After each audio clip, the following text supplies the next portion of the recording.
This is 911. Do you have an emergency? Today on Rescue 911, terror at high speeds. A runaway car races out of control on a crowded freeway. Oh my God! I don't want to hurt nobody. Well, it just blew by me, just like a bullet. Plus, Tell me what you found so far. 3 young lives are in danger. I was scared to death. Learn how to keep this from happening to you on Rescue 911.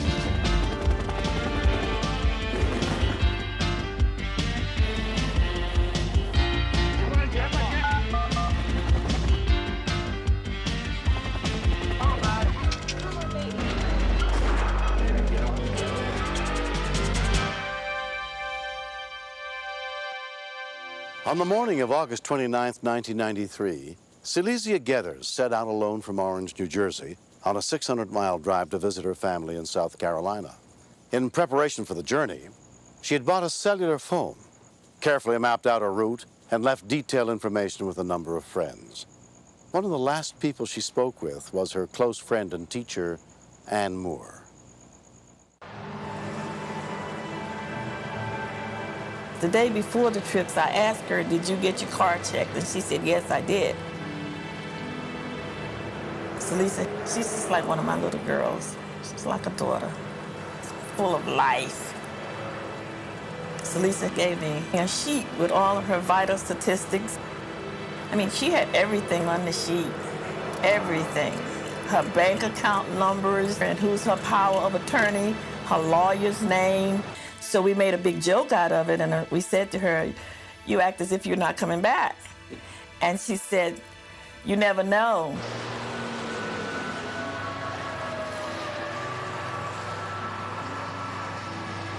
Get someone at a gas station, take a look at it. Apparently, the way I understand it, this lady noticed something very odd about her automobile, in that the accelerator was sticky. And she talked with a trooper up there in Virginia. He suggested that she go to a service station.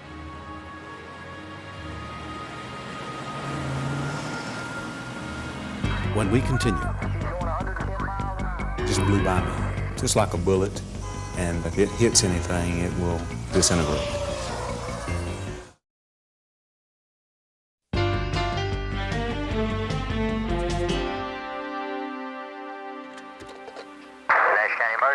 I'm on I-95, and my car won't stop. It's going 90, it keeps going faster and faster and faster. It won't stop. It's up to 100 miles an hour now, and all these people out here, I don't want to hurt nobody. You going north or south? I'm going. across the border in North Carolina, Nash County EMS dispatcher Ray Dixon took the call. The lady told me she had a car that was running away with her on I-95, and we just started trying to think of things to do, see what we could do to either get her stopped or get some help to her. Can you take it out of gear? It's burning. No, it'll just, Okay, pull it down. The biggest thing we worried about was her having a wreck and getting killed or running into somebody at 120 miles an hour. Where are you at now? She was afraid she was going to kill other people. She seemed more afraid of that than really what was going to happen to her. North Carolina State Trooper Frank Moody was 3 miles ahead on the opposite side of the highway when he heard the report of the runaway car. I'm in pursuit of the I was expecting the car to come up from my rear, so initially I was trying to move traffic from the left lane over to the right lane, but that's an impossible task. As soon as they got by me, they'd move right back to the left side. Hey, what happens when you mash on the brake?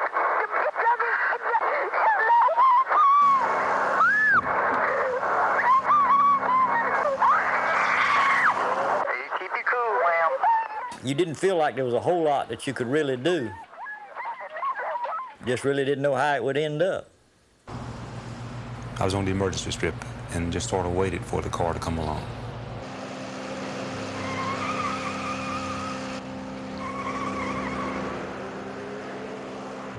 Well, it just blew by me, just like a bullet. And if it hits anything, it will disintegrate.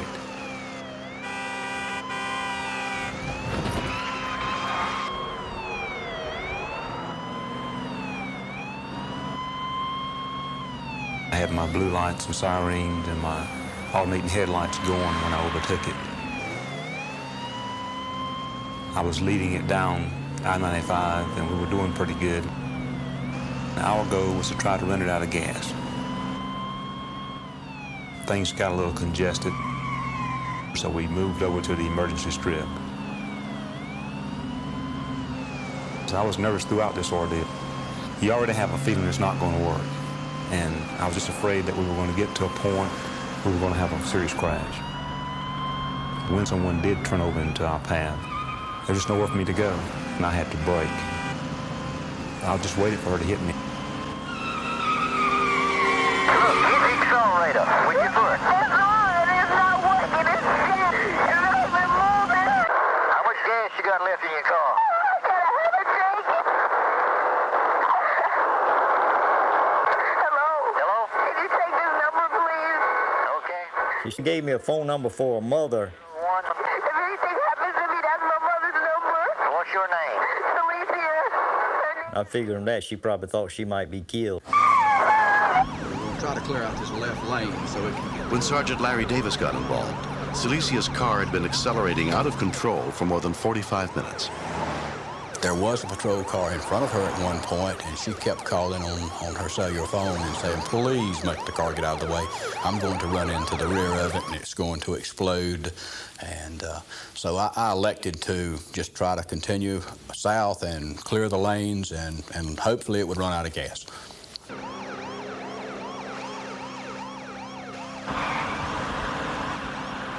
And I held some keys up, and I told her to turn the ignition off.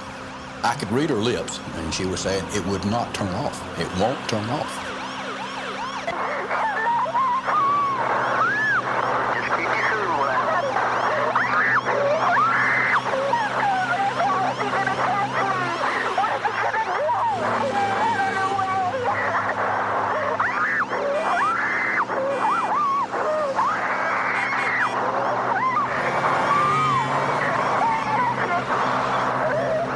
When I went into that median, my adrenaline really began to pump.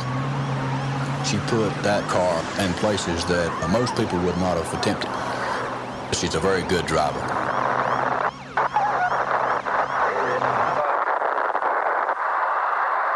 I've lost her. If she had not called 911, we would have probably treated the thing as a chase. And at some point in time, we would have had to make a decision to take her out. Nearly an hour had passed when Trooper B.J. Walters joined in the pursuit of the runaway car. Basically, you are helpless. There's nothing you can do to stop it other than run some type of roadblock to slow the vehicle down with another one. But it can cause all of you to wreck. As the traffic increased, Trooper Anthony Parrish passed Cilicia to try to clear the lane for her car. And I kept my eye on her in my rearview mirror, and she was catching me like I was sitting still. There was cars in front of me and to my right, and I had nowhere to go.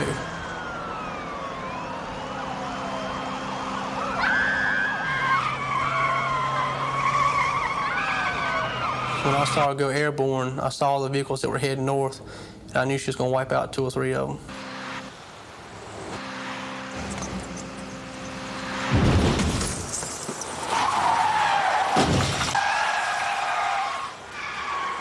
I went straight to the vehicle and thinking in my mind that she was killed. The first thing came out of her mouth was, how many people did I kill? She had to have an angel on her shoulder to protect her when she wrecked that car. In the 64 minutes Cilicia's car was speeding out of control, it crossed almost the entire state of North Carolina. 9 people were involved in the collision, but amazingly, no one was seriously injured. I remember hearing in the background as they put me in the ambulance, they go, oh, she has to be dead. She's got to be dead. There's no way she lived through that. No way. That wasn't too comforting to hear that, but it was good to know that I was alive, to hear him say that. 21-year-old Cilicia Geddes was treated for minor injuries and released from the hospital that same evening. Had she not had the seatbelt on, she would have been killed. There's no doubt about that. Roll that around. With the love and support of friends and family, Celicia has gone on with her life. Why don't you just cook it? Every time I think about the accident, I think of how close she came to death. It really made me ill. I mean, I got to see you again tomorrow? Of course. 12 o'clock sharp. She's a joyous child. Lisa's here all the time. Of course, she's always looking for something to eat and want you to cook. She was always a very spiritual person, but now I think she's even more spiritual than she was before.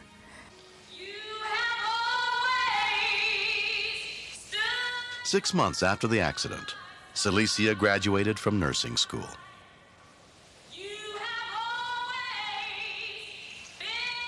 Those state troopers, I'd like to thank them for working so hard, the way they did, to save me. I get to see you guys. Hi.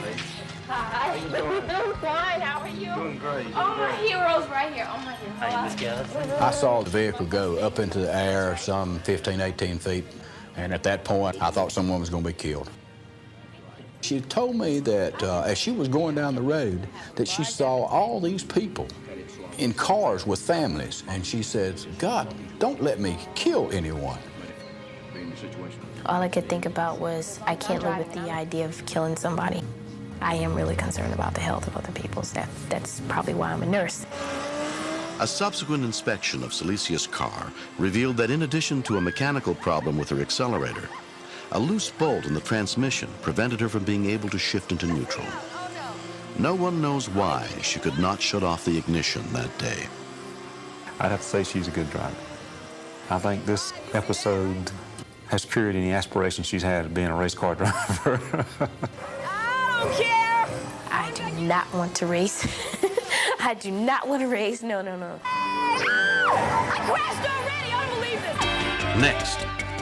These kids were fine in the morning, and I have to go out and tell a family that your kids are in critical condition now. It's a hard situation.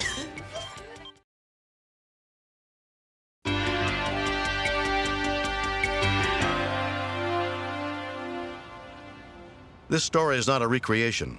It's a look inside Jackson Memorial Hospital in Miami, Florida, where every day is a high-stakes battle against the odds.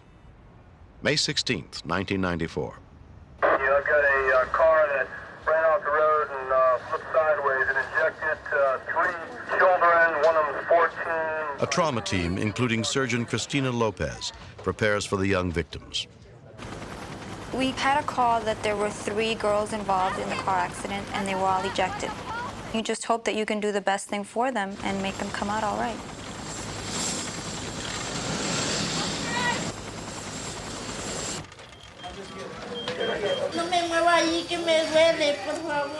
Pediatric surgeon Michelle Markley also attends to the girls. 14-year-old twins Jessica and Jenny Mejia, and their 8-year-old cousin, Sandra Francisco. They were in distress, all 3 of them.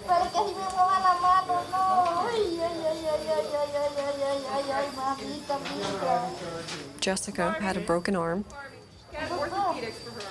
She was otherwise stable. She didn't have any other apparent injuries, so I moved on to Jenny, her twin. Accident, lost consciousness, is not really oriented at this time. She's going to have CAT scans, so we'll know more after that. I made some quick decisions on how to work Jenny up and moved on to the 3rd room where I found Sandra. Tell me what you found so far. Okay, she has belly pain, she has a lip lack, she has pains in her left hand. Okay, belly, soft? It's soft but tender. Right Sweetheart, does your belly hurt you? ¿Te duele la barriga? She had some pain in her belly and seemed to be having some difficulty breathing. Okay, x-ray. Sandra had a bad bruise to a lung on one side. We moved her to the CAT scanner quickly. I'll incubate her here if she becomes unstable. Otherwise, I'm going to take her. 8-year-old Sandra had been thrown more than 30 feet out of the car. The CAT scan revealed several liver lacerations, which were pretty significant, and some blood in her abdomen, which had come from the liver lacerations. So far, this baby is the worst injured. She has a bad pulmonary contusion. She's having a little bit of difficulty breathing, and I think her contusion's only going to get worse.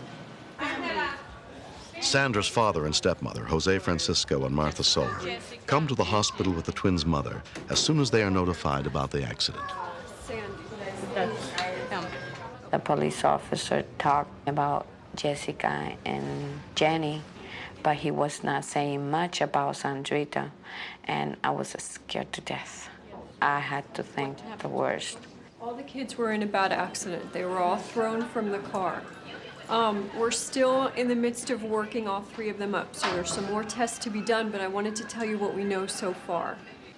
Jessica has a broken arm.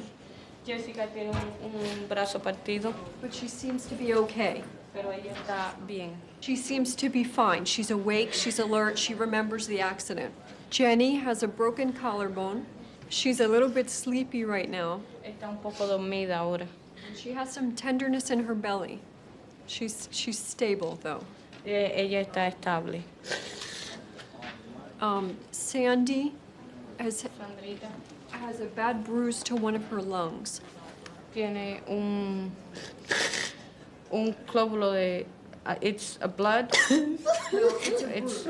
No, es solo un golpe. When they left to go wherever it was that they were going, these kids were fine in the morning. And I have to go out and tell a family that your kids that were fine this morning are in critical condition now. It's a hard situation.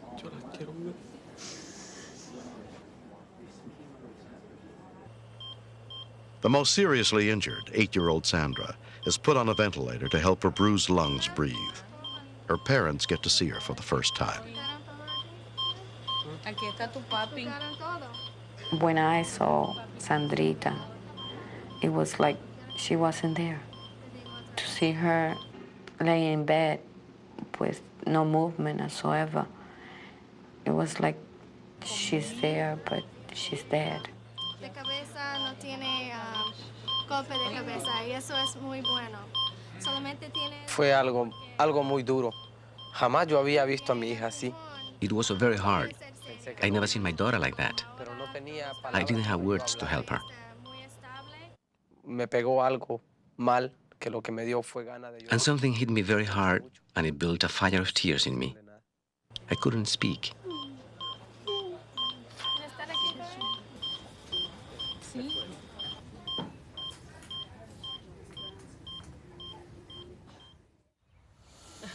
One day after the car accident, Sandra's condition shows signs of improving. If she keeps getting better and her bruised lungs don't do anything overnight, in the morning she should have that out and be eating breakfast, we hope. They have been very, very caring about my daughter and my nieces. You're going to have to eat to get better, Sandrita. Will you do that? And I thank them and God very much for it. She can go home. Well, that's what she's trying to say. A couple of days probably before you go home. 3 children almost died because they weren't belted in. If your children are resistant and normal kids are, you just need to persevere. Pull the car over and put the kids back in the seatbelts and reward them for keeping their seatbelt on and doing a good job. ¿Cómo te sientes, mami?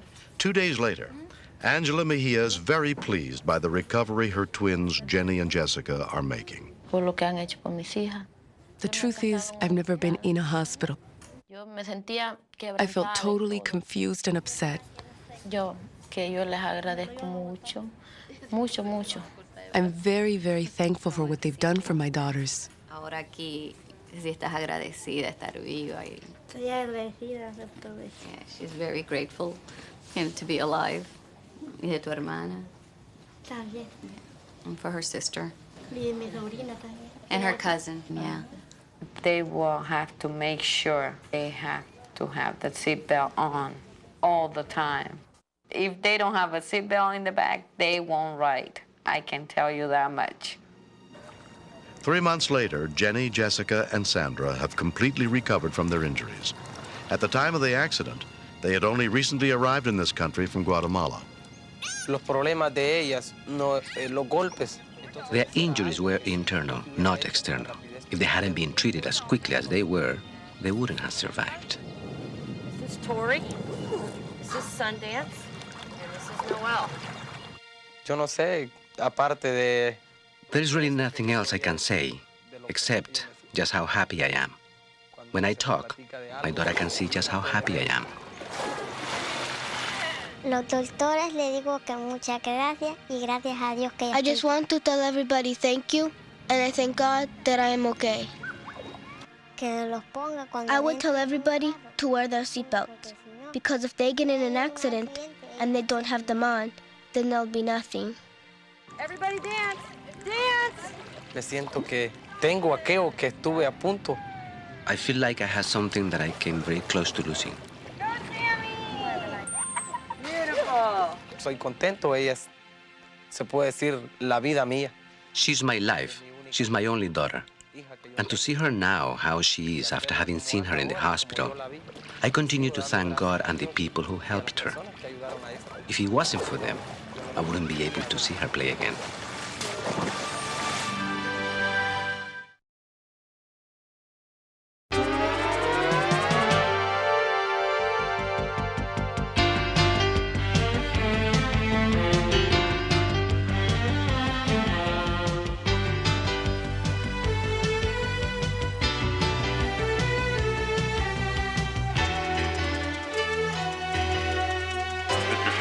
Step out of the car, please.